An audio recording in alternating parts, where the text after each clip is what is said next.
Hare Krishna,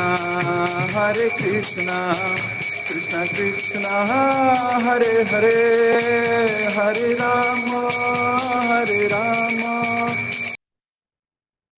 जय जय श्री चैतन्य, जय हो नित्यानंदा, जय अद्वैत चंद्र, जय गौर भक्त वृंदा। जय जय श्री चैतन्य, जय हो नित्यानंदा, जय अद्वैत चंद्र, जय गौर भक्त वृंदा। जय जय श्री चैतन्य, जय हो नित्यानंदा, जय अद्वैत चंद्र, जय गौर भक्त वृंदा। हरे कृष्ण। आप सभी भक्तों का बहुत बहुत हार्दिक स्वागत और आप सभी को सादर प्रणाम। श्री चैतन्य भागवत अंतिम खंड और आखिरी पेज। तो किसी भक्त ने कहा है, page by page become the sage and then escape the cage. हाँ, तो यानी कि पेज पेज पढ़ते पढ़ते हर पेज से आगे बढ़ो, आगे बढ़ो, आगे बढ़ो, you will become a says, है ना, संत बन जाओगे, भक्त बनोगे। और फिर क्या होगा? You will escape the cage. शिवाय से कहा, प्रभु ने ये बात कही थी एक बार, मुझे याद है। तो थोड़ी थोड़ी प्रोग्रेस रोज करते करते दिन ब दिन एक एक पृष्ठ से दूसरे पृष्ठ पढ़ते पढ़ते, जैसे हम इस ग्रंथ से पहले थे वैसे ही अगर इस ग्रंथ के बाद भी हैं तो फिर ज्यादा सुधार नहीं हुआ हमें। पर अगर जैसा हम इस ग्रंथ को पढ़ने से पहले थे और जैसा इस ग्रंथ को पढ़ने के बाद हैं, अगर उसमें बहुत बदलाव दिखता है आपको, आपके निकटीय भक्तों को, प्रियजनों को, तो समझना आपने ग्रंथ को स्वीकार किया है। समझना कि हमने इस ग्रंथ के भाव को अंगीकार किया है, हमने इसकी लर्निंग्स को, टीचिंग्स को एक्सेप्ट किया है। तो कल हम लोग पढ़ रहे थे कि पुंडरीक विद्यानिधि कुछ डाउट करने लगे, या शास्त्र के आधार पर जगन्नाथ जी की सेवा होते देख, है ना, शास्त्र के आधार पर नहीं हो रही थी लेकिन देख रहे थे और दोष निकाल रहे थे। कह रहे थे कि ये कपड़ा तो मांड लगी है, इस कपड़े को तो छूना भी नहीं चाहिए, हम तो जगन्नाथ जी को पहना रहे हैं। नया कपड़ा, मांड वाला कपड़ा थोड़ी जगन्नाथ जी को पेश किया जाता है भगवान को, उसको पहले धोया जाता है, प्रेस किया जाता है अच्छे से करके, फिर भगवान को दिया जाता है। तो यहां तो लोग ऐसे ही चढ़ा रहे हैं मांड का कपड़ा। तो ये क्या मतलब, ये तो ठीक नहीं है, क्योंकि शास्त्र कहते हैं ऐसा नहीं होना चाहिए। तो गदाधर, स्वरूप दामोदर तो कुछ नहीं बोले ज्यादा, बोले परंपरा है, इसमें दोष मत देखो। स्वरूप दामोदर ने तो थोड़ा सा गाइडेंस दी मित्र को कि देखो, ये इसको दोष नहीं देखना चाहिए, कुछ चीजें परे हैं। हाँ, कुछ चीजें परे हैं। पुंडरीक विद्यानिधि बोले ना, परे कैसे? बोले भगवान को चलो सब कुछ संभव है, मैं भगवान की तो बात नहीं करता, वो तो कृष्ण है कि नहीं, उनके लिए सब कुछ संभव है, वो एकादशी थोड़ी रखते हैं। यहाँ ऐसा थोड़ी है कि उनको हम टॉफी नहीं खिला सकते, चॉकलेट का भोग नहीं लगता, लग सकता है, वो तो सब कुछ खा सकते हैं, वो तो सब कुछ उन्हीं का है भाई। उनको तो चलो मैं नहीं कहता, तो पर ये भक्त भी ऐसा कर रहे हैं। बोले सामान्य बुद्धि की बात है, कॉमन सेंस है। राजा इतना बड़ा अज्ञानी है, अपने सर पर भी मांड लगी हुई पगड़ी पहनता है। उसे तो नहीं पहननी चाहिए। तो स्वरूप दामोदर कहने लगे, मित्र देखो, ये उत्सव का एक पार्ट है, ये उत्सव का एक भाग है, इसे दोष नहीं मानना चाहिए, और ना ही ये नियमों का उल्लंघन है। तो नियम का उल्लंघन नहीं है। पुंडरीक विद्यानंदी बोले, मेरी बात सुनो पहले, मैंने कब कहा कि नियम का उल्लंघन? अरे मैं भगवान के लिए तो बोल ही नहीं रहा ना, भगवान पे तो कोई नियम होता नहीं, मैं तो सेवकों की बात कर रहा हूं। एक्चुअली में जो डाउट आएंगे ना, भगवान पे कम आएंगे, भक्तों पे ज्यादा आएंगे, क्योंकि भगवान पे डाउट करके भी भगवान का क्या बिगाड़ लोगे? मान लो भगवान का डाउट करते हो तो भगवान का क्या ही बिगाड़ लोगे तुम, भगवान तो भगवान है ही, वो फिर भी मुरली बजाएंगे। डाउट तो हमें आता है डिवोटीज पे, ये इतने बड़े होके ऐसा क्यों कर रहे हैं, ये तो बहुत बड़े भक्त हैं, ये बड़े भक्त हैं फिर क्रोध क्यों कर रहे हैं, ये तो बड़े भक्त हैं फिर ऐसा क्यों कर रहे हैं, ये तो बड़े भक्त हैं, ये क्षमा क्यों नहीं कर रहे, ये तो बड़े भक्त हैं, ये ऐसे क्यों बोल रहे हैं, ऐसे डाउट तो भक्तों पे आता है। और फिर बोलते हैं, शास्त्र में तो लिखा है, मुझे कई लोग बोलते हैं, प्रभु जी ये भक्ति में तो जुड़ गई है पर इसका गुस्सा तो कम नहीं हुआ है। ऐसा बोलते हैं कई बार लोग जो भक्त हैं और उनके परिवार वाले भक्त नहीं हैं, तो जैसे ही मुझे देखते हैं उनकी आंखें चमक जाती हैं। क्यों? बोले एक व्यक्ति मिला, इसी से इसके दोष वर्णन करूंगा या करूंगी। क्यों? क्योंकि इसको सबसे ज्यादा दुखी अब होगा, प्रभु जी को बताती हूँ या प्रभु जी को बताता हूँ। खैर कोई बुरी बात नहीं है, मुझे बताते हैं तो, या किसी सीनियर को भी बताया जाए, बुरी बात नहीं है, क्योंकि वो उसका निवारण कर सकता है, वो उसकी कॉन्शियसनेस बदल सकता है कि नहीं, प्रयास तो कर ही सकता है एटलीस्ट।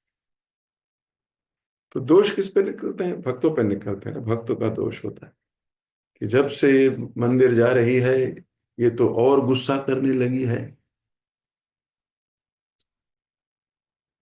जब से ये ऐसे, क्या इस, मुझे तो लगता नहीं कि इसका कुछ सुधार होगा। तो वास्तव में वो जा रही है या वो जा रहा है, उसका डबल स्पीड से सुधार हो रहा है, तुम पीछे रह रहे हो। तो हम दोष देखने लगते हैं और ज्यादा, और फिर हमें हमें लगता है कि ये भक्ति में जैसे करंट हो, प्लग में उंगली दी या सॉकेट में या कहीं उंगली दी, एकदम से बदलाव आना चाहिए। अरे एकदम से बदलाव नहीं आएगा, समय लगेगा, करोड़ों जन्मों का कंडीशनिंग है, कैसे एक दिन में बदल जाएगी? और ये जो लोग हैं इनको तो अभी देखना भी नहीं आता। एक बार की बात बताता हूँ आपको, बड़ी दिलचस्प घटना है, बहुत समय पुरानी बात है। तो हम नए नए भक्ति में जुड़े थे, तो नए नए भक्ति में जुड़े थे, प्रभु जी ने कहा कि जाओ प्रचार करो और लोगों को लाओ कृष्णा कॉन्शियसनेस में, सबको क्लास में जोड़ो, सबको मंदिर लाया करो। हमने कहा ठीक है प्रभु जी। तो एक दिन मैं अपने ऑफिस के एक व्यक्ति को रात को पहले डिनर पे बुलाया, उसको खूब खाना वाना खिलाया और बोला सुबह का चलोगे मेरे साथ मंदिर, मंगला आरती में चलेंगे। और वो थोड़ा शायद ग्रेटिट्यूड में था, बोला हाँ चल लूंगा। तो उसको लेके मैं सुबह सुबह पहुंच गया मंगला आरती। अब वो नहाया भी नहीं। कोई बात नहीं, मैंने कहा कोई बात नहीं, चल तो सही। अब वो सुबह सुबह उठ के पहुंच गया मेरे साथ मंगला आरती में। अब मैंने बोला क्या वहां तुम्हें क्या शांति मिलेगी, बहुत अच्छा लगेगा, बस चलो तुम, बहुत अच्छा रहेगा। तो मेरा काम था एटलीस्ट प्रभु जी से मिलवाऊंगा, है कि नहीं, प्रभु जी से मिलेगा तो कुछ ना कुछ प्रभाव होगा, सीनियर से मिलने का प्रभाव होता है। तो वो लेके मैं पहुंच गया। अब वो आंखें मलता हुआ पहुंचा, बड़ी मुश्किल से, वो क्या ही बोले, वो आंखें मलता हुआ पहुंचा, खड़ा हो गया, खड़ा हो गया वहां, संसार दावा नल नील लोका। और जैसे ही यहां तक पहुंचा ये भी अलग लोक में चला गया। नल नील लोका, ये तो easy journey to other planets. खड़े खड़े ही तो मैं उसके पास ही खड़ा था, मैं रुक रुक, कोई नहीं, अभी अभी आएगा, अभी अभी बहुत अच्छा लगेगा और अच्छा लगेगा। तो थोड़ी देर में जब एंड में थोड़ा कीर्तन थोड़ा तेज हो जाता है ना, तेज होता है नहीं? तो जब कीर्तन धमाधम होने लगा, सब डांस करने लगे, तो थोड़ा सा देखने लगा, बोले ये क्या हो गया इन लोगों को। सुबह सुबह से 5 बजे कौन डांस करता है? बोल नहीं पा रहा था, पर मैं उसके एक्सप्रेशंस रीड कर रहा था। तो बोला मुझे, थोड़ी देर में बोला मुझे टॉयलेट जाना है। तो मैंने कहा हाँ ऊपर है, जा, चलो चले जाओ चले जाओ। मैंने एक भक्त को बोला साथ जा। मैं कहा कोई पता लगे भाग जाए। तो मैंने उसे बोला अभी इसके बाद ना मंत्र मेडिटेशन होने वाली है, वो ना सबसे सबसे पावरफुल वही है। बोला है? मैंने कहा हाँ, वो सबसे पावरफुल मंत्र meditation. When you chant the मंत्र, देखना बड़ा बहुत अच्छा लगेगा। बोला अच्छा ठीक है। वो आंखें मलता हुआ बड़े अटपटे मन से गया, वो वॉशरूम वगैरह गया होगा, बड़ी मुश्किल से खींच के लाया गया उसको। एक भक्त गया था साथ में, आके खड़ा हो गया। तो बस वो पूरी मंग आरती खत्म हुई, फिर हमने कहा चलो अब जप करेंगे, है ना। तो सब लोग बैठने लगे, तो तुलसी आरती हुई, सब कुछ होके सब होने लगा। बोला मेरे को फिर से वॉशरूम जाना है। हमने बोला ठीक है चले जाओ, फिर से गया वो। और जब तक वो ऊपर गया, नीचे सब बैठ गए थे ना, भक्त लोग एकदम जप माला लेके बढ़िया तरीके से सब लोग बैठ गए। हरे कृष्ण कृष्ण कृष्ण हरे हरे, हरे राम राम राम हरे हरे। अच्छे से जप कर रहे हैं एकदम से, हरे कृष्ण कृष्ण कृष्ण हरे हरे, हरे राम राम राम हरे। उसने देखा आके 50-60 लोग हरे कृष्ण कृष्ण कृष्ण हरे हरे, हरे राम राम राम हरे, तेज तेज बोल रहे हैं, गर्दन हिला रहे हैं कोई, है ना, हरे कृष्ण। अब भैया वो बेचारे नींद ना आए, मेहनत कर रहे हैं, क्या कैसे लड़े अब माया से, नींद से। ये आते ही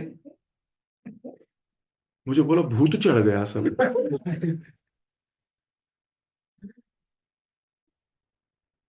मुझे याद है, तो एक बार महाराज भी सुना रहे थे ये, तो मुझे अपने दिन याद आ गया। मैं कह रही सेम टू सेम मेरे साथ हुआ ये। तो एकदम से मुझे याद आया कि ये कितना कॉमन फिनोमिना हो गया है, इतना कॉमन। लोगों को लगता है पता नहीं कि ये क्या भूत चढ़ गया इन लोगों पे। अब उससे पूछो जो जब कर रहा है, वो बेचारा भूत उतारने के लिए कर रहा है।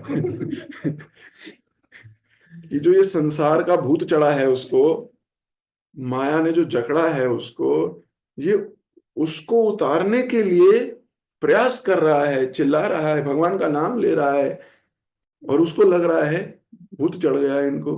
बोले ये थोड़ी होती है मेडिटेशन, ऐसे थोड़ी करते हैं मेडिटेशन। अब उसका अपना ही कोई कॉन्शियसनेस रहा होगा। खैर ये संसार जो देखता है, भक्त जो देखता है, वो संसार उसे देखता नहीं। संसार कुछ और देखता है ना, संसार कुछ और देखता है, भक्त कुछ और देखता है। So at least we are trying hard, we are struggling with japa. हम स्ट्रगल कर रहे हैं। Krishna does not like your japa, Krishna like your struggle in japa. How can a tiny miny soul like us can do perfect japa? Very difficult. But at least when he sees that we are struggling in our japa, जैसे हम कोई किसी को कभी कोई सेवा देते हैं, और मान लो वो सेवा में वो बहुत प्रयास कर रहा है, वो पास ना हो, सही ना हो सेवा, लेकिन वो प्रयास कर रहा है, ये देख के इतना अच्छा लगता है। At least he is trying, at least he is trying. वो ट्राई करने के बाद फेल हुआ है ऐसा दुनिया को लग रहा है, वो ट्राई करने के बाद फेल नहीं हुआ है, वो ट्राई करने के बाद सक्सेस ही हुआ है। Krishna does not see your end result, Krishna sees your effort. ये संसार हमारा एंड रिजल्ट देखता है ना। What is the end result? Krishna doesn't see the end result, Krishna sees how much effort are you putting, हम कितना प्रयास कर रहे हैं, ये इंपॉर्टेंट है। तो पुंडरीक विद्यानिधि भक्तों में देखने लगे और बोलने लगे ये तो सही नहीं है, इट इज नॉट ओके, ये तो गलत है। तो स्वरूप दामोदर ने अपने तरीके से समझाया कि भाई ऐसा मत सोचो, ये ठीक नहीं है, कॉन्शियसनेस ऐसे मत करो। लेकिन ये भगवान की कृपा थी ना, पुंडरीक विद्यानिधि को स्वप्न में आके फिर भूसे लात मारी, है ना। जगन्नाथ जी बलदेव जी आ गए, बोले अभी तू बताएगा हमको क्या पहनना है क्या नहीं पहनना, और मेरे भक्तों को क्या पहनना है नहीं पहनना, ये तो बताओगे। अब कृपा है उनके ऊपर, तो ऐसा हुआ। तो हमें भी नहीं सोचना चाहिए, किसी ने बहुत अच्छे कपड़े पहने हो तो एकदम से आपके दिमाग में आए भला ना पाइबो भला ना खाइबो। मान लो कोई ने किसी ने बहुत अच्छे कपड़े पहने हैं और आप उसको देख के बोलते हो महाप्रभु तो कहते थे भला ना पाइबो भला ना खाइबो, ये तो उल्टा कर रहा है। तो आपने क्या किया, दोष देखा, उसमें दोष देखा आपने उसके अंदर। तो हमें नहीं देखना है, वो रघुनाथ दास गोस्वामी को कहा था वैसे, लेकिन हम सबको भी कहा है। अब जो लोग ऐसा बोलते हैं ना कि उसने देखो कितना क्या से बन के रहता है क्या, अरे उसको तो बोल रहे हैं भला ना पाइबो, खुद भला खाइबो। तो अपनी प्लेट भी देख लो, प्लेट पे पहाड़ बनाते हैं, है नहीं, सही बात है नहीं, फिर खूब भला खाते हैं, यहां तक खाते हैं यहां तक। मैं कई बार बात करने में भी कह दूं जरा नीचे हो जाने तो इशारों में बताते हैं भी थोड़ी देर में बात करते हैं। अभी तुमसे कहा जाए भला ना खाइबो तो क्या होगा, दूसरों में दोष देखते हैं, हमें नहीं देखना चाहिए, इट्स ओके। हाँ हमें अत्याहार करना चाहिए ना, मतलब ज्यादा आहार नहीं करना चाहिए, ज्यादा नहीं खाना चाहिए, उतना ही खाना चाहिए जितना आवश्यक है। कई कई शास्त्र में तो लिखा है, आयुर्वेद में तो ये लिखा है कि आपके बॉडी में जब प्रसाद पाओ तो 50% क्या होना चाहिए, खाली, यानी उसमें 25% हवा, 25% जल, और केवल 50% ही आपका पेट भरा होना चाहिए। हम क्या करते हैं, हम तो 120% भरा होना चाहिए,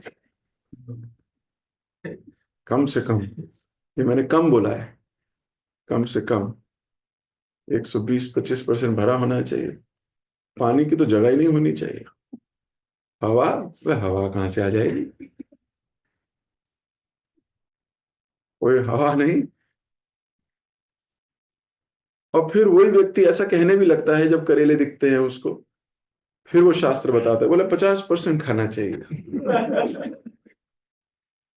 जब उसकी मनपसंद चीज ना दिखे, फिर वो शास्त्र लाता है ना, परिस्थिति में ही शास्त्र लाता है। तो बोलता है देखो मैंने पढ़ा है ना, 50% है ना खाना चाहिए, 25% हवा होनी चाहिए, 25% पानी होना चाहिए। मैं एकदम शास्त्र की तरह चलता हूँ, वही नूडल्स पिज्जा रख दो, है, या जो उसकी पसंद की चीज है, फिर वो कहेगा देखो प्रसाद जो होता है ना उसकी बहुत इज्जत करनी चाहिए। रूपाल जी ने कहा प्रसाद से ही तुम्हारा उद्धार हो सकता है, ज्ञान ज्ञान तो तुम्हारे बस की है नहीं। तो प्रसाद पाना चाहिए, तो मैं पूरा आज डट के पाऊंगा, है ना, मेरे अंदर के सारे अनर्थ प्रसाद ही निकाल सकता है। तो मैं इतना भरूंगा कि अनर्थ भाग जाए, जगह ही ना मिले अनर्थों को, फिर वो ऐसे खाएगा। यहाँ भी फिलॉसफी, तो दोनों तरफ की फिलॉसफी भक्त के पास है ना, दोनों तरफ की फिलॉसफी है, इधर वाली जाना है तो इधर जा देगा, पर ये नहीं पता उसको वो फिलॉसफी भी इंद्र तृप्ति में लगा रहा है, ये नहीं पता उसको कि वो भगवान को अपने इंद्र तृप्ति के लिए इस सिद्धांत को यूज कर रहा है। तो कई बार ऐसा होता है, लेकिन यहाँ तो जगन्नाथ जी ने बहुत कृपा करी। पुंडरीक विद्यानिधि इतने प्रेमी भक्त हैं भगवान, भगवान स्वयं, आपने सुना थोड़े दिन पहले हमने पढ़ा, भगवान खुद याद कर रहे थे पुंडरीक आने वाले हैं। तो सब बोल रहे थे भाई कौन है पुंडरीक, हमने तो कभी सुना नहीं नाम, ये कहाँ से आने वाले हैं, और भगवान बोल रहे हैं आने वाले हैं। और जैसे ही भगवान ने कहा आने वाले हैं, वहां पुंडरीक विद्यानिधि के हृदय में महाप्रभु से मिलने की तीव्र इच्छा जाग गई। सोचो, भगवान ने याद किया और भक्त भागा हुआ आ गया। ऐसा नहीं कोई मेल किया हो, व्हाट्सएप किया हो, वॉइस मैसेज भेजा हो, I am missing you, please come, nothing. Pundarik Vidyanidhi is hair.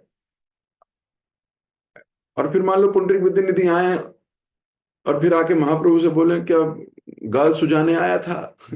क्यों, यहाँ तो बहुत पिटाई हो गई, बलराम ने और भगवान जगन्नाथ जी ने बहुत मारा।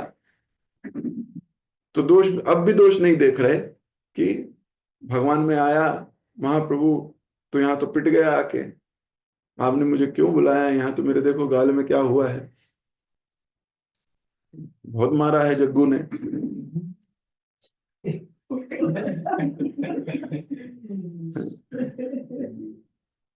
दोनों ने, और ऐसा नहीं कि प्यार से मारा हो, क्रोध में मारा है। कभी प्यार से कोई मार दे तो फिर भी अच्छा लगता है ना, प्यार से मारा हो। होता है ना कभी ऐसे कोई प्यार से हमें ऐसे ही, है ना, थोड़ा सा ऐसे कर देता है, थोड़ा है ना सर पे ऐसे कर देता है, प्यार से तो इंसान कुछ भी खा लेता है। तो वृंदावन दास ठाकुर लिख रहे थे, जगन्नाथ और बलदेव क्रोधित होके मार रहे हैं।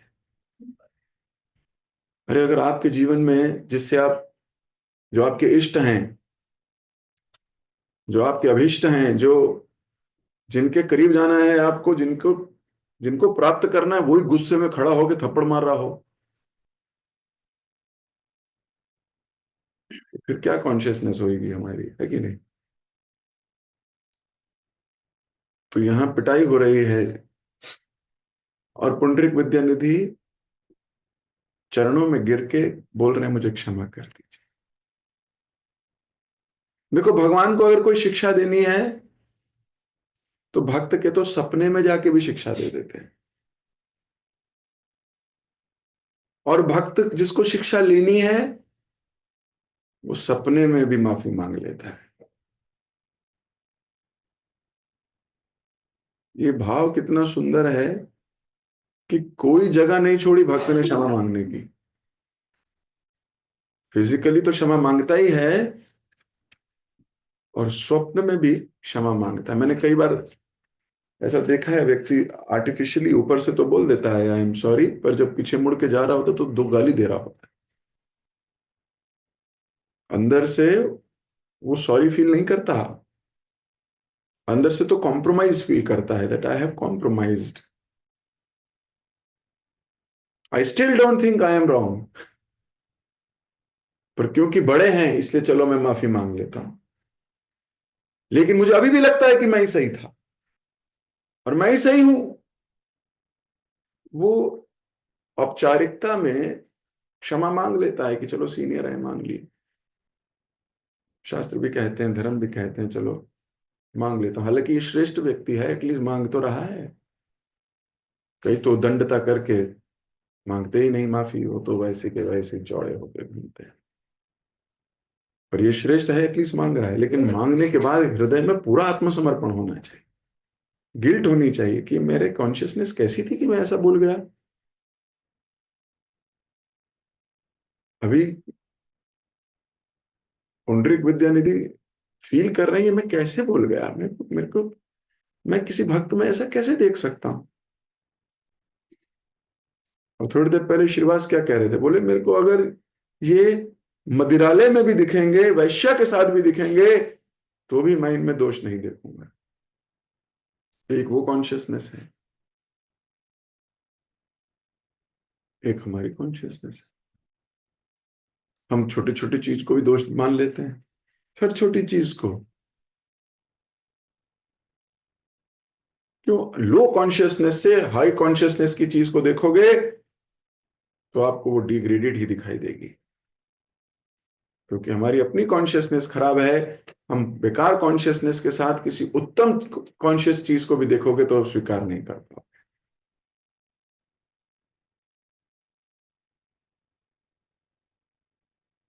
तो ये जो शास्त्र हैं ये हमें बड़े विनम्र कर देते हैं, एकदम मुलायम कर देते हैं। तो यहाँ क्षमा मांग रहे हैं।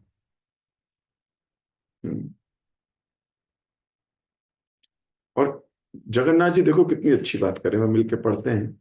अभी जगन्नाथ जी हम सबको सिखाना चाह रहे हैं, पुंडरीक विद्यानिधि तो ऑलरेडी उनका भक्त है, तो ये दो भक्त ये अपने भक्त के साथ लीला कर रहे हैं ताकि हम लोग सीख सकें। ध्यान से सुनिए जगन्नाथ जी क्या कह रहे थे। श्री जगन्नाथ जी ने कहा तुम्हारा अपराध क्षमा योग्य नहीं है। लो पहले ही बोल दिया कि मैं तो नहीं करूंगा क्षमा। अब यहां पर भी बिखर सकता है आदमी, तो करते क्यों नहीं हो क्षमा? करनी पड़ेगी, तुम भगवान हो। शास्त्र कहते हैं कि भगवान क्षमाशील होते हैं, क्षमा तो आपको करनी पड़ेगी। करते हो कि नहीं करते हो? ऐसा नहीं कहा। महाप्रभु बोल रहे मेरे समान मेरे सेवक किसी भी जाति से संबंधित नहीं माने जाते।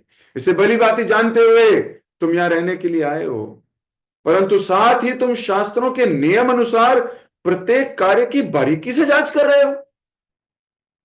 और ये नहीं चलेगा, ये नहीं चलेगा। शास्त्र के अनुसार भक्तों के कार्य को बारीकी से जांच करना नहीं चलेगा। और क्या कह रहे हैं? अच्छा होगा तुम चले जाओ यहां से। क्यों? तुम तो निंदा ही करोगे यहां बैठ के। तुम क्या करोगे? वो शास्त्र के अकॉर्डिंग नहीं कर रहा, वो नहीं कर रहा, वो नहीं कर रहा। तो शास्त्र में हजारों नियम है, हर भक्त उन हजारों को स्पष्टता से पूरे अच्छे तरीके से पालन नहीं कर सकता। अभी डेवलपिंग डिवोटीज हैं, परमहंसास थोड़ी हैं। आप क्या एक्सपेक्ट करते हो? किसी ने पहले दिन उसकी दीक्षा हुई तो वो अब परमहंस बन गया? अब वो जितने शास्त्र है, उसने शास्त्र बेचारे ने पढ़े ही नहीं है सारे, उसको पता ही नहीं है, तो वो कैसे सारे कार्य कर सकता है? इसलिए बारीकी से जानना छोड़ना होगा। महाप्रभु जगन्नाथ जी बता रहे हैं कि बारीकी से मत जानो अभी।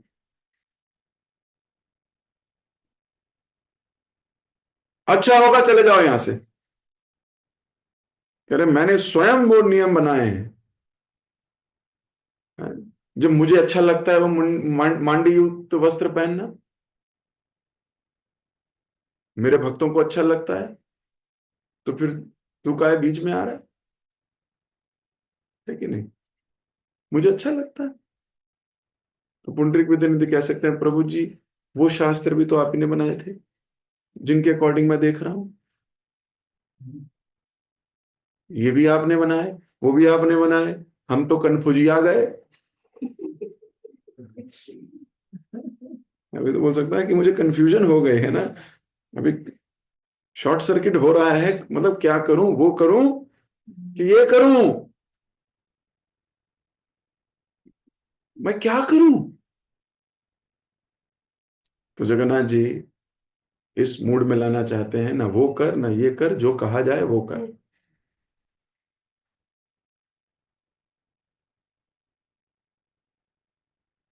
भगवान गीता में बोलते हैं शास्त्रों की फ्लावरी लैंग्वेज से भी आसक्त नहीं हो जाना। उसमें भी फ्लावरी लैंग्वेज वेदास की मत पकड़े जाना वहां से।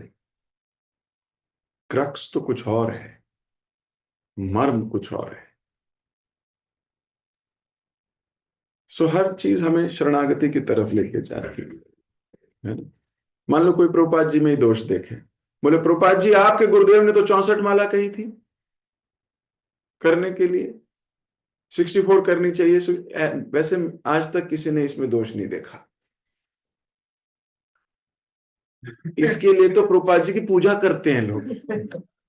बहुत बहुत धन्यवाद प्रभुपाद जी, आपकी यही तो कृपा है, 64 को 16 में निपटाया आप। नहीं तो मान लो कहा जाता 64 माला पे दीक्षा मिलेगी, बताइए कितने लोग रेडी हो? अभी तो प्रभु जी क्लीन बोल्ड हो गए, पहले कहां से दीक्षा का द भी नहीं दिख रहा है कि नहीं? मान लो कोई बोले नहीं आपके गुरुदेव ने 64 कहा था, 64 होनी चाहिए, आप 16 कहते हो। अरे हमें अपने गुरु ने जो कह दिया वही करना है, दैट्स इट, वही शास्त्र वचन है, वही शास्त्र वचन है। लेकिन गुरु कौन है? गुरु है जिसको ज्ञान है, जिसको पता है, मर्म पता है, जिसको he knows.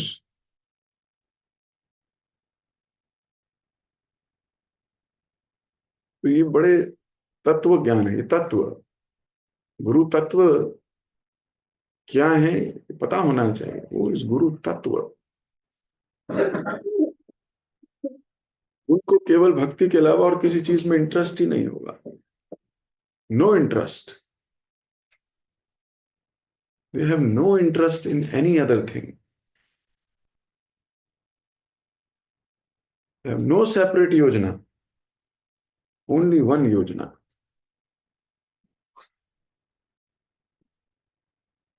No personal desire, only to fulfil his guru's desire is the desire.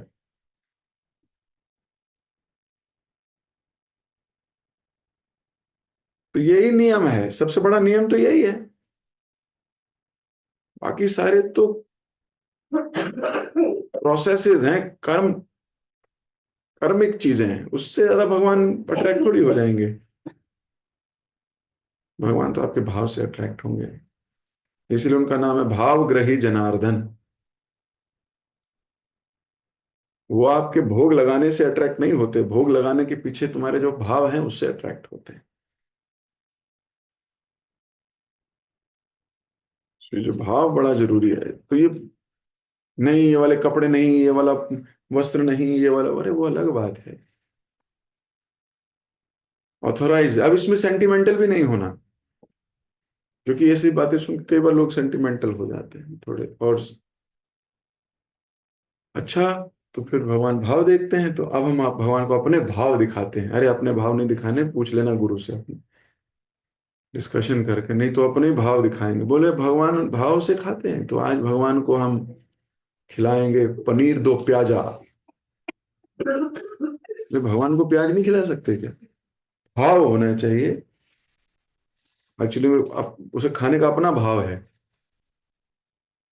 तो भगवान भगवान को करना वही है जो गुरु ने कहा, जो आदेश है परंपरा का, that's what we have to do. और बड़े प्रिंसिपल के लिए छोटे प्रिंसिपल तोड़ देने चाहिए। तो कई बार लोग बोलते प्रभु जी झूठ बोलना चाहिए क्या? तो हम पूछते हैं सच बोलना चाहिए क्या? अरे प्रभु जी सच तो बोलना ही चाहिए। तो क्या सच और झूठ का भेद पता है हमें? हर वो चीज जो हमें कृष्ण के करीब ले जा रही है वो सच ही है। हर वो चीज जो हमें भगवान के करीब ले जा रही है वही सच है। अब उसके लिए भले ही संसारिक तौर पे झूठ लग रहा हो, लेकिन वास्तव में वही सत्य है।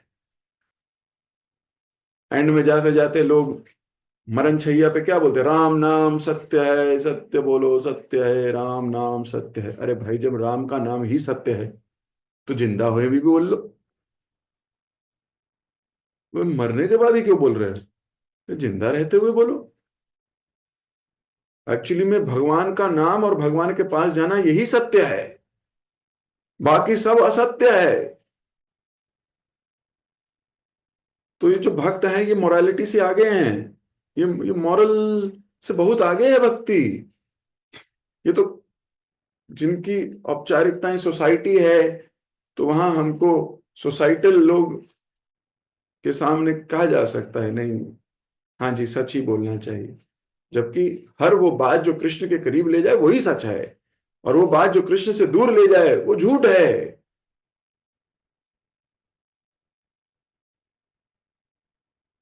तो ये सच है, क्योंकि किसी भक्त ने कहा था कि आप कल खत्म नहीं कर पाओगे। ये तो सच हो गया, ये तो सच है आज खत्म नहीं होगी चैतन्य भागवत, नहीं होगी, होगी तभी थोड़ा समय बचा है। लेकिन समझना चाहिए कि सत्य क्या है। अगर भगवान के करीब जाने में झूठ भी बोलना पड़े तो उसके लिए सेंटिमेंटल नहीं होना चाहिए, सेंटिमेंटल नहीं होना चाहिए, वही सत्य है।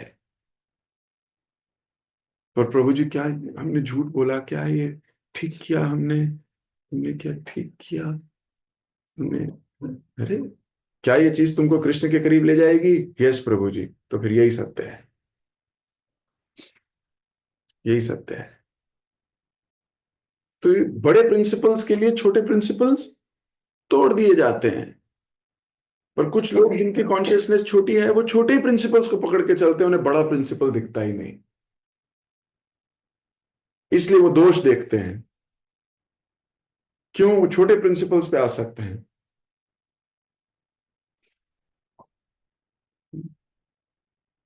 सो as a devotee we should no.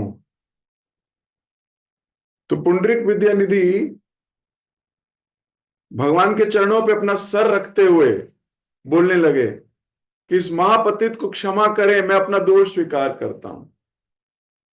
आपके भक्तों की निंदा करने वाला मेरा मुंह को स्वयं आपके हाथों से दंड मिल गया है, ये मेरा सौभाग्य है। तो भगवान जगन्नाथ बोलते हैं तुम मेरे भक्त हो, इसलिए मैंने तुम्हें दंड दिया। तो दंड दंड किसको मिलता है? अपने भक्त को ही।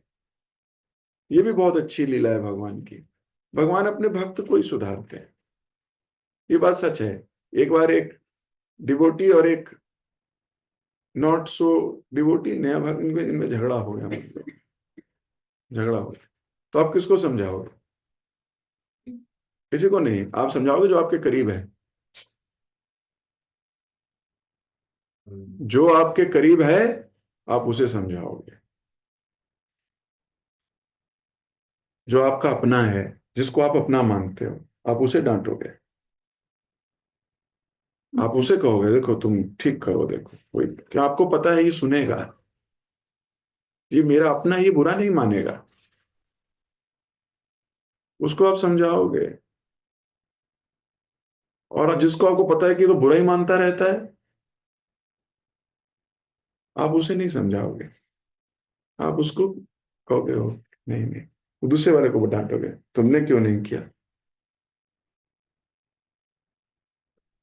तो आप किसको डांटोगे? आप अपने को ही समझाओगे। ऐसा चैतन्य भागवत में कई बार हुआ।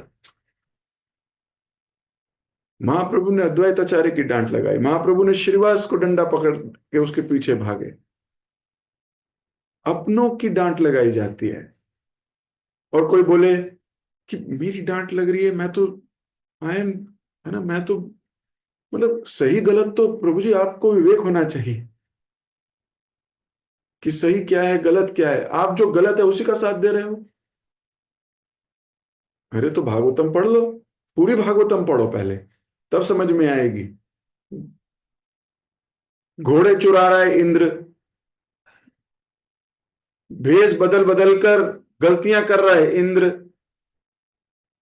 डांट पड़ रही है पृथु महाराज की। बोला जा रहा है पृथु महाराज को कि सुनो पृथु महाराज, तुम एक काम करो, यज्ञ बंद कर दो। अब पृथु महाराज बोले उसको क्यों नहीं कहते जो चोरी कर रहा है, मुझे क्यों कह रहे हो? अरे वो व्यक्ति एक बार झूठा सन्यासी बना, मेरा घोड़ा चुरा के ले गया, अश्वमेध यज्ञ कर रहा हूं मैं, घोड़ा ही चुरा के ले गया। दूसरी बार डाकू बन के आया, तलवार निकाल के दिखाई, फिर ये किया, फिर ये। अरे आप उसको नहीं समझा रहे, आप मुझे कह रहे हो कि तू यज्ञ बंद कर दे। पृथु महाराज ने कहा जो आ गया। ये कॉन्शियसनेस है ही नहीं डिवोटीज की कि मुझे क्यों समझा रहे हो, मुझे क्यों डांट रहे हो। उसकी तो कॉन्शियसनेस है यार, थैंक यू। जब जगदानंद पंडित की डांट लगाई सनातन गोस्वामी के सामने, महाप्रभु ने कहा वो कल का आया जग्गू तुम्हें ज्ञान दे रहा है सनातन। तो सनातन गोस्वामी हाथ जोड़ के खड़े हो गए, बोले भगवान आज मैं समझ गया, मैं आपसे बहुत दूर हूं और जगत जगदानंद आपके बहुत करीब, क्योंकि आप उसको समझा रहे हो, उसको डांट रहे हो। He is close to you. Devotees की कॉन्शियसनेस यू टर्न है। दे नेवर थिंक प्रभु जी आप मुझे क्यों सभा में आपने डांटा। अगर उसमें ज्ञान है, विवेक है, भक्ति है, वो खुश हो जाएगा, कहेगा धन्यवाद, thank you. This is very उल्टा कॉन्शियसनेस, संसार के लोग नहीं समझ सकते इसको। तो जो अपना है ना, अब उसको डांटोगे, why did you do that, क्यों डांटोगे? उसमें इतना लेश मात्र भी आपको गंदगी नहीं चाहिए, वो शुद्ध हो रहा है, वो शुद्धता के प्रोसेस में है, उसको आप डांट सकते हो।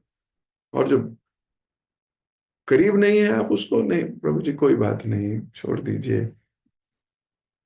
इट्स ओके, नॉर्मल है ना, उसको उसको ज्यादा नहीं बोला जा सकता, क्योंकि उसको बोलेंगे पता लगे कि जितना है उतना भी कॉन्शियसनेस से डाउन हो गया। सो यहाँ पे बहुत विनम्रता से बोल रहे हैं, मैंने स्वीकार करता हूं, आपने जो मुझे दंड दिया, ये एक्चुअली में कृपा है। और भगवान भी क्या कह रहे हैं, तुम मेरे भक्त हो इसलिए तुम्हें दंड दे रहा हूं। तो ये फिर से एक अलग कॉन्शियसनेस, भक्त हो तो दंड दे रहे, अरे भक्त हो तो बचाओ। हमारा क्या कॉन्शियसनेस होती है, अरे मैं भक्त हूं, मुझे दंड थोड़ी मिलना चाहिए। पर भगवान कह रहे हैं क्योंकि तुम मेरे भक्त हो इसलिए मैं तुम्हें दंड दे रहा हूं। What a lesson that Krishna wants to give us. क्यों? क्योंकि संसारी लोग तो जब दंड मिल रहा होता है तो भगवान के पास भागते हैं, हमें बचाओ, मेरे ऊपर ये प्रॉब्लम आ रही है ना, कुछ आपातकालीन परिस्थिति आ गई है, कुछ हो गया है, भगवान मुझे बचाओ, भगवान मुझे बचाओ। और जो भक्त है वो उसी को तो कृपा मान रहा है, वो कह रहा है जो मुझे दंड दिया जा रहा है यही वास्तव में कृपा है।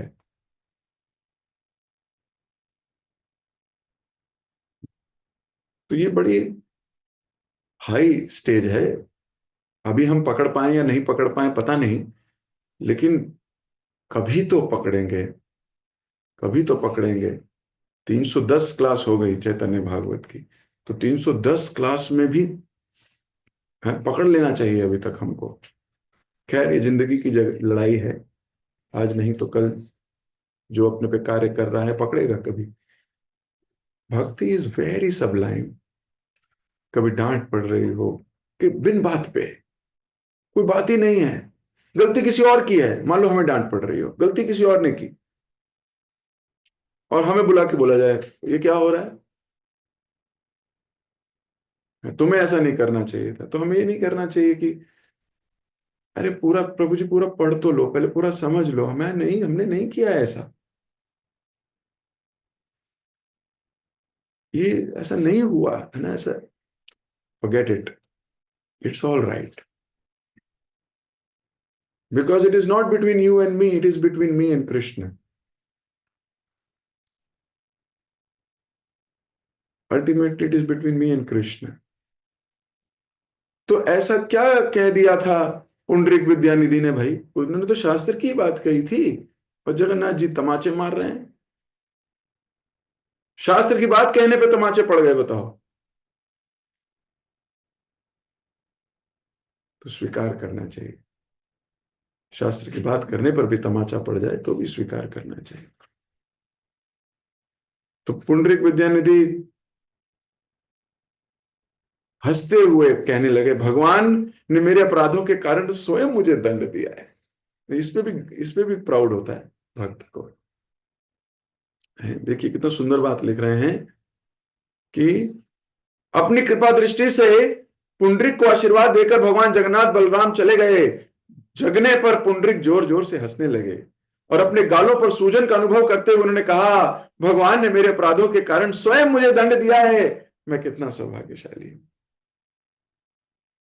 एक भक्त के हाथों पिटने में भी जो स्वाद है ना, ये बहुत बड़ा है। जैसे शिल प्रभुपाद जी की एक जपा रिकॉर्डिंग है, वो फॉर्चुनेटली अनफॉर्चुनेटली एक ही जपा रिकॉर्डिंग है, प्रभुपाद जी की एक ही रिकॉर्डिंग है, हरे कृष्ण कृष्ण कृष्ण हरे हरे, हरे राम राम राम हरे हरे, जो भी जपा टेप चलती है। वो तो खैर एक दो श्लोक को उन्होंने रिपीट किया हुआ है, उसको रेकरिंग कर्व में लगा है, लेकिन अगर आप पूरी जपा रिकॉर्डिंग सुनोगे प्रभुपाद जी की ओरिजिनल टेप, उसमें प्रभुपाद जी जपा करते करते एक भक्त कह रहे हैं ठीक से बैठो, एक भक्त को, ये भी रिकॉर्ड हुआ है उसके अंदर, ठीक से बैठो, कमर सीधी करो, ठीक से बैठो, फिर हरे कृष्ण हरे, ऐसे ऐसी रिकॉर्डिंग हुई है। तो ठीक से बैठो किसको कहा, ये बोलने वाले भी 25-30 भक्त आ गए हैं। तो वो बोलते हैं, पता है वो मुझे कहा था, नहीं नहीं नहीं वो मुझे कह रहे थे एक्चुअली, प्रभुपाद जी मुझे डांट रहे थे, उन्होंने नहीं नहीं नहीं वो मुझे डांट रहे थे। तो ऐसे कई भक्त हैं जो बोल रहे हैं, मतलब कि मेरे को कहा, मेरे को कहा। तो कहने का अर्थ है कि शुद्ध भक्त की तो डांट भी इतनी प्रेरणादायक होती है कि भक्त उसे स्वीकार करता है, ही इज प्राउड कि मेरे को डांट पड़ी किसी दिन, ही इज हैप्पी कि मुझे डांट पड़ती है। लेकिन संसारी जो सोशल कॉन्शियसनेस है, मटेरियल कॉन्शियसनेस है, वो कहते हैं मुझे ही क्यों डांट पड़ती है, मेरे साथ ही क्यों होता है, मेरे साथ ही क्यों होता है। तो ये जो भक्तों की जो कॉन्शियसनेस है, आप रिलेट कर पा रहे हो ना, what is the consciousness that devotees have, that's what makes them attractive. ये कॉन्शियसनेस इतना अट्रैक्ट कर जाती है कि आप खिंचे चले जाते हो ऐसे भक्तों की तरफ जिनकी कॉन्शियसनेस, हाँ, में ये दिखता है। क्यों? क्योंकि शास्त्र पढ़ते हैं, हमें मैच करती हुई दिखती है ना। तो लगता है ओ वाह यार, ये तो प्रभु जी, ये तो वो हमारी माता जी, ऐसा, ये तो प्रभु जी, ऐसा करके हमारी कॉन्शियसनेस उनकी तरफ अट्रैक्ट होती है। तो मैं कितना सौभाग्यशाली हूँ ये फील करना चाहिए। कभी डांट पड़े, कभी पिटाई भी हो जाए, तो हमें क्या फील करना चाहिए, मैं बहुत सौभाग्यशाली हूँ। हालांकि अहंकार पे ठेस पहुंचती है एक स्टेज तक, उस एक स्टेज के बाद आप अहंकार से, ईगो से आगे बढ़ जाओगे, फिर आपको चोट नहीं पहुंचेगी, मैच्योर हो जाओगे, that is called mature devotees. So एक भक्त लेक्चर ले रहे थे मंदिर में, मुझे याद है, वो बोल रहे थे humility by humiliation, you can develop humility when you are humiliated so many times. पर अगर हमें कोई ह्यूमिलिएट करे, बेइज्जती, ह्यूमिलिटी का, ह्यूमिलिएशन का मतलब है बेइज्जती करना। अगर आपकी कोई बेइज्जती करे सभा में, अच्छा लगता है क्या? ना लगने से अच्छा लगने तक का जो ये सफर है, यही सफर है भक्ति का। भगवान गीता में कई बार बोल चुके हैं, समा सुख दुखम धीरम स अमृतत्व कल्पते, समामान अपमान च। तो ये जो जर्नी है, यही सेल्फ डिस्कवरी की जर्नी है, कि लक्ष्य क्लियर है। तो ही इज वेरी क्लियर। तो भगवान स्वयं अपने पुत्रों, पत्नियों अथवा अन्य परिकरों को इस प्रकार दंड नहीं देते। पुंडरीक विद्यानिधि की महानता बताते हुए बोल रहे हैं, देखिए जरा पुंडरीक विद्यानिधि की महानता देखिए। कौन कह रहे हैं? वृंदावन दास ठाकुर बोल रहे हैं, जरा इनकी महानता तो देखिए। क्या महानता देखें? पिटे हैं तो कोई पिटा है, उसकी महानता देखें? बोले महानता तो देखिए, भगवान स्वयं अपने पुत्रों, पत्नियों, अन्य परिकरों को इस प्रकार दंड नहीं देते। स्वप्न में आकर दंड देने की ऐसी अन्य किसी कथा का वर्णन नहीं मिलता। अभक्तों का क्या कहना, यहां तक कि ब्रह्मा जी और सभ्य लोग भी अपने अपराधों के घोर परिणाम भोगते हैं। भगवान कभी उन लोगों को सपने में शिक्षा या दंड नहीं देते। भगवान खुद दंड नहीं देते। भगवान कहते हैं इसके तो, ये तो प्रोसेस में है ना, इसको परिणाम मिलेगा, इसको तो भुगतना होगा, इसको भुगतना होगा अपने कर्मों का फल। लेकिन खुद आके उसके कर्मों का फल दे जाएं, वो भी अपने हाथ स्पर्श कर दें, क्या बड़ी बात है।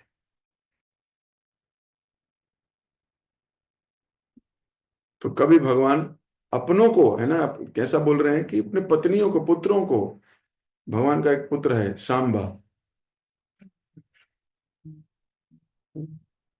और एक पुत्र को तो भगवान ने स्वयं मारा। भगवान का युद्ध हुआ उसके साथ, भौमासुर, भौमा, ये व्योमा नहीं है, वो अलग है। भौमा भगवान का पुत्र है, भगवान ने मारा उसको भी, युद्ध किया उसके साथ। खैर वो अलग लीला है, किसी और दिन करेंगे। अभी तो बोल रहे हैं कि ऐसा नहीं किया कि उसको थप्पड़ मार के बोला सुधर जा, ऐसा नहीं किया। अगले दिन प्रातः जब पुंडरीक विद्यानिधि उठे तो उनके गाल लाल और सूजे हुए थे। प्रत्येक व्यक्ति उन्हें प्राप्त हुई कृपा को देख सकता था, है ना? इतनी विजिबल कृपा है। मान लो तुम्हारे गाल यहाँ नील पड़ा है ना, यहाँ लाल हुआ हुआ है, तो लोग क्या उसे कृपा कहेंगे? भौतिक दृष्टिकोण से कहेंगे कहाँ पिटा यार, तुझे किसने मारा, किसने मारा? भाभी जी को इतना तूने तंग किया है कि भाई दो लगा दिए उन्होंने, ऐसा कोई तो कुछ भी अनुमान लगाएगा। लेकिन भक्त कहते हैं तुम कृपा, स्पष्टता से कृपा दिख रही है। प्रत्येक व्यक्ति उन्हें प्राप्त हुई कृपा को देख सकता था। स्वरूप दामोदर प्रतिदिन उनसे मिलते और भगवान जगन्नाथ के दर्शन के लिए जाते थे। उस दिन पुंडरीक विद्यानिधि नहीं आए तो स्वरूप दामोदर उनके घर पहुंच गए। श्री विद्यानिधि को देखकर उन्होंने पूछा, कहो आज इतनी देर कहां हो गई? विद्यानिधि उन्हें घर के भीतर ले गए। स्वरूप दामोदर अपने मित्र के लाल और सूजे हुए गालों को स्पष्ट देख सकते थे। उन्होंने पूछा, क्या हुआ, कहीं चोट लग गई क्या? हंसते हुए पुंडरीक विद्यानिधि ने कहा, स्मरण है मैं भगवान जगन्नाथ द्वारा मांडी युक्त वस्त्र पहनने पर आपत्ति उठा रहा था, कल रात मुझे उसका दंड मिल गया। भगवान जगन्नाथ और भगवान बलदेव मेरे सपने में आए और मुझे जोर जोर से तमाचे मारे। अपने गालों पर लगे चिन्हों के कारण मुझे बाहर आने में लाज आ रही है। परंतु मैं सौभाग्यशाली हूं कि मुझे ये दंड मिला, अन्यथा मुझे ना जाने कौन से नरक में जाना पड़ता। पुंडरीक विद्यानिधि को ये भान है कि मैंने वैष्णव निंदा की है या मैंने भक्तों की थोड़ी सी निंदा करी है। देखो अभी तो यही बोला है कि शास्त्र में ये लिखा है और ये लोग नहीं करते, बस इतना बोला है कि शास्त्र तो ये कहते हैं पर ये लोग नहीं करते। बस इतना बोलने पर मुझे कौन से नरक में जाना पड़ता। तो सोचो हमने क्या क्या बोला होगा कभी जीवन में, हमने क्या क्या आपत्ति उठाई होगी भक्तों की क्रियाओं को देखकर, क्या क्या चीजें कही होंगी, क्या क्या चीजें सुनी होंगी, क्या क्या कहा हो, क्या क्या हुआ होगा, उसका हमें क्या भुगतान भुगतना पड़ेगा।